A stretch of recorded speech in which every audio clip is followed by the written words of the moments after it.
So today we're going to talk about writing an equation from a table, and it's in the context of a word problem, and we're going to talk about what each thing means, the slope and the y-intercept. So thank you very much for joining us. I am Professor G. Alright, and we're going to turn the page and begin. Okay? So today we're going to limit ourselves to linear equations, okay, lines only, because they're the easiest to deal with, and they're the only things that we study in beginning algebra.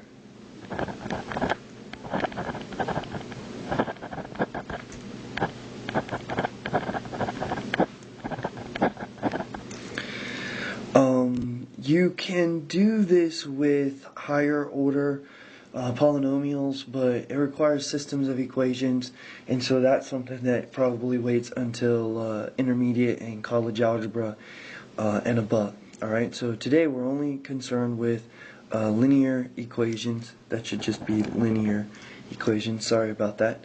And they have some really nice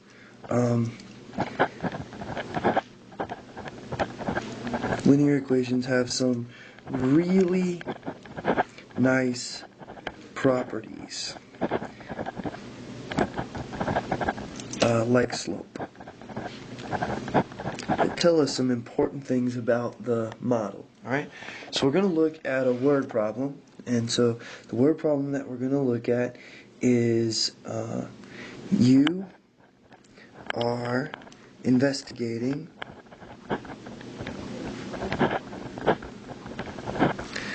fish deaths in Lake Okeechobee.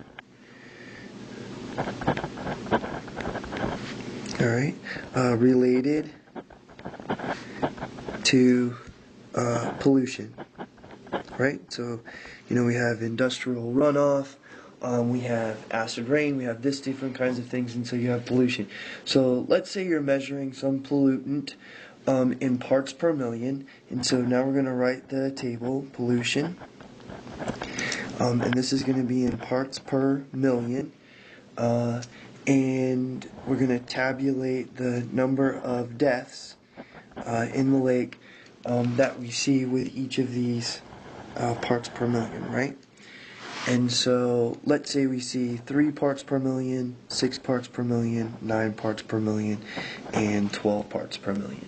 And in the places where we see 3 parts per million, there are 60 deaths that are recorded. In places with 6 parts per million, there are 70 deaths that are recorded, and then 80 deaths that are recorded, and 90 deaths that are recorded. Alright? So we can certainly see that there is a relationship that as the parts per million of this pollutant goes up, the number of fish deaths goes up. And so somebody might say, what is the model for this? Okay, and by model we mean write an equation. And in this particular case, the equation is going to be a linear one. And there's a couple of reasons for this. If you look at the data, the step size between 3 and 6 is plus 3. Between 6 and 9 is plus 3. Between 9 and 12 is plus 3. So all the step sizes are the same on the pollution side. But then if you look over on the death side, the deaths go up by 10 each time also. And so what happens is, for every 3 increase in pollution, we have an increase of exactly 10 deaths. And so because the step size is regular, because the step size on both sides of the table are regular, the model must be linear. And of course, this is not always the case, right? If I throw a baseball up in the air and I record the height as a function of time, that's a quadratic. The step sizes will not be the same on both sides. If you're looking at bacteria in a petri dish, bacterial growth, the step sizes on both sides won't be the same because that's an exponential model. And so this is what tells us that this is a linear model because the step sides on both sides are regular. So now how do we start? So how do I start building a model? All right. Well, start with the general equation. And the general equation that we're going to use here is y equals mx plus b, where of course m is the slope of this particular line. And remember, slope is the change in y over the change in x. And we've actually already calculated that, so that's kind of nice. And then of course, b is the y-intercept, alright, which we're going to have to calculate for this particular guy also. Alright, so we need two things. We need to calculate the slope, and we need to calculate the y-intercept for our model. Well, I already told you we figured out the slope, right? So the slope is equal to the change in y over the change in x. And when I was looking at the table, I told you that the number of fish deaths increased by 10 for every increase of 3 in the pollution. And so that ends up being our slope, the change in y over the change in x. Okay? 10 deaths that we increase by per 3 increase in all of the pollution. So that's the slope. Now, what if you don't have such a regular data? What if the step sizes are all different, but you suspect that it's a linear model?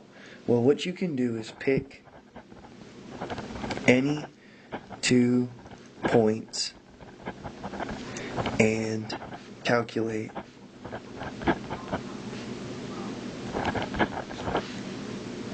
the slope.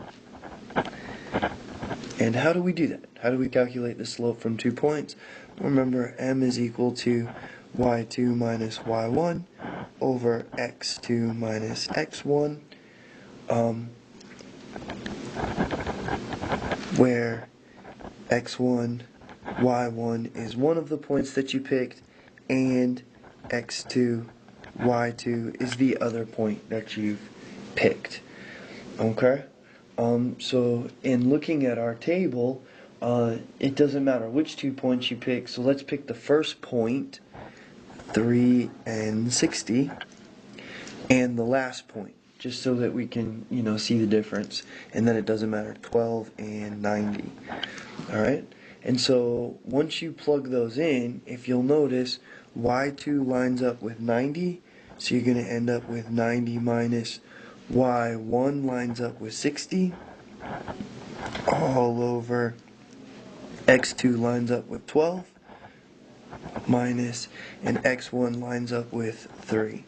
And so 90 minus 60 is 30, and 12 minus 3 is 9.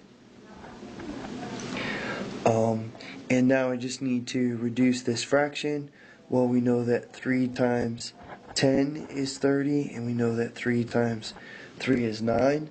That's its prime factorization, and 3 over 3 is just 1.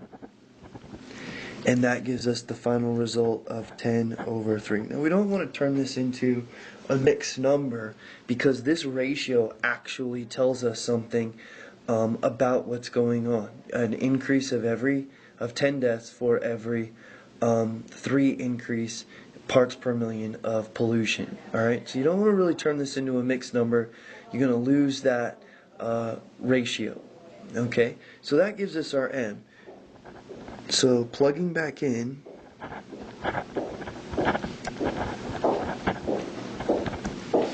we have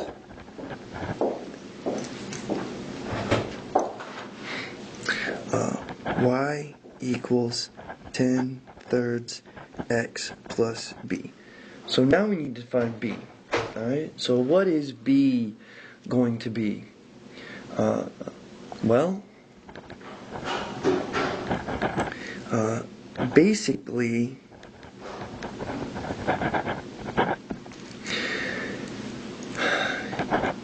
you have two methods.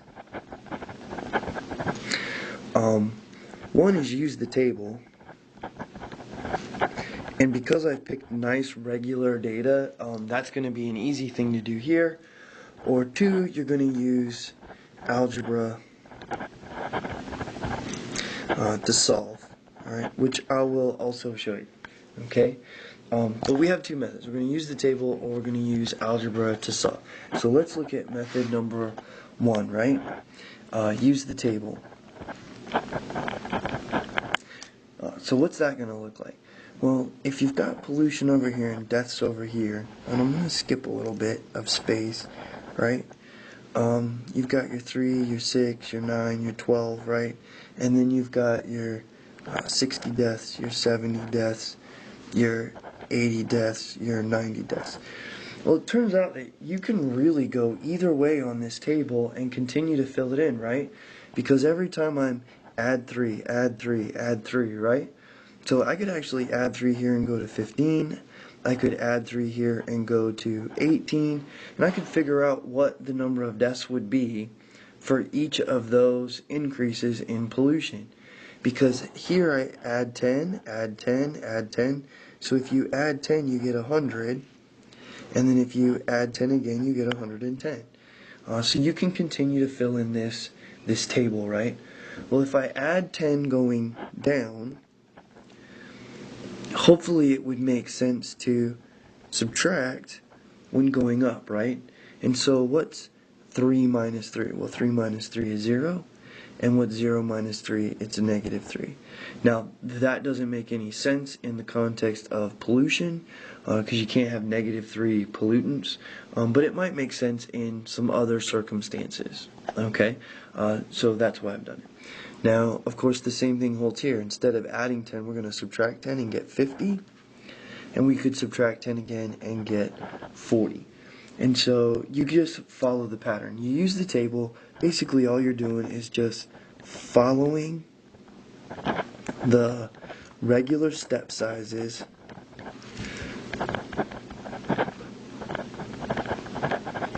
which means follow the pattern. And sometimes when you follow the pattern, you'll actually get your y-intercept. When the pollution is equal to 0, the number of fish deaths is equal to 50. Okay? And so by following the pattern, I actually got that the y-intercept is 0, 50. So even if I reduce the amount of pollution to 0, 50 fish are still going to die. Why is that? Well, they're going to die of old age. They're going to die of, being eaten, sunstroke. They get sick, genetic defects. Unfortunately, it's the circle of life, right? Things die. So the y-intercept is 50. Now, what if you follow the pattern and you get not equal to 0? You don't get something that's equal to 0, or maybe it looks like it's going to be a fraction or something.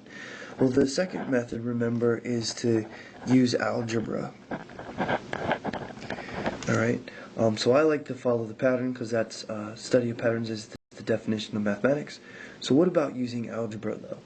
Well, you've got y equals 10 thirds x plus b, right? So the very first thing you need to do is just pick a point again. Pick a point.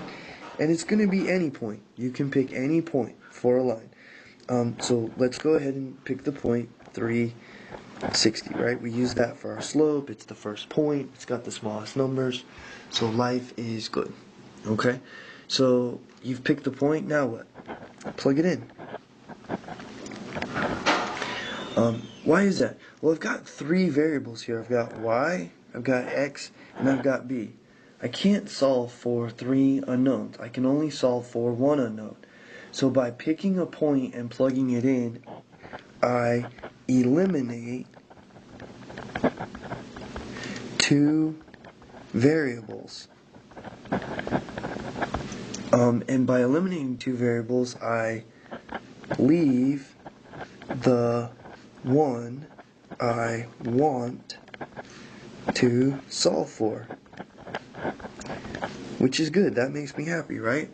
So let's go ahead and plug it in. The 3 goes in for the x, and the 60, let's see if we can do a John McMadden here. It goes in here, right? So you end up with 60 is equal to 10 over 3 times 3 plus b. Well, hopefully you see that the 3 over 3 reduced to a 1, right? Because I can just put that over 1. And so what I'm end up with is 60 is equal to 10 plus b. And then, of course, I undo addition with subtraction. So the additive inverse of positive 10 is negative 10. And so b is equal to 50.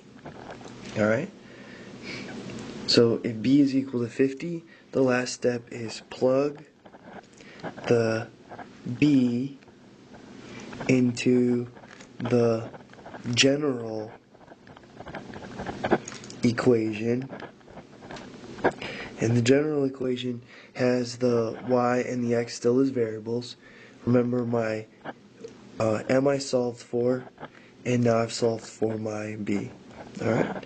And now we've talked about the physical meaning of this. Remember, the 10 thirds has the physical meaning of an increase of 10 deaths per every increase of 3 in the pollution, and the 50 means that no matter what, if I reduce pollution to 0, no matter what I do, I'm still going to have 50 fish that die sort of natural causes in the lake. Okay? So I'm going to increase the number of deaths for every 3 part per million increase in the pollution, and the fewest number of deaths that I would expect to see, even in the presence of 0 pollution, is 50. And so that's what this model means. This would help you determine how to spend money, whether the cleanup effort is warranted, or what have you. Maybe if the parts per million start to get above 15 and you have double the number of normal fish deaths, that might be a concern, and so you'd want to reduce it. And so there's all kinds of things that come into play here. But thank you for listening, and I hope that you found this helpful, and have a great semester.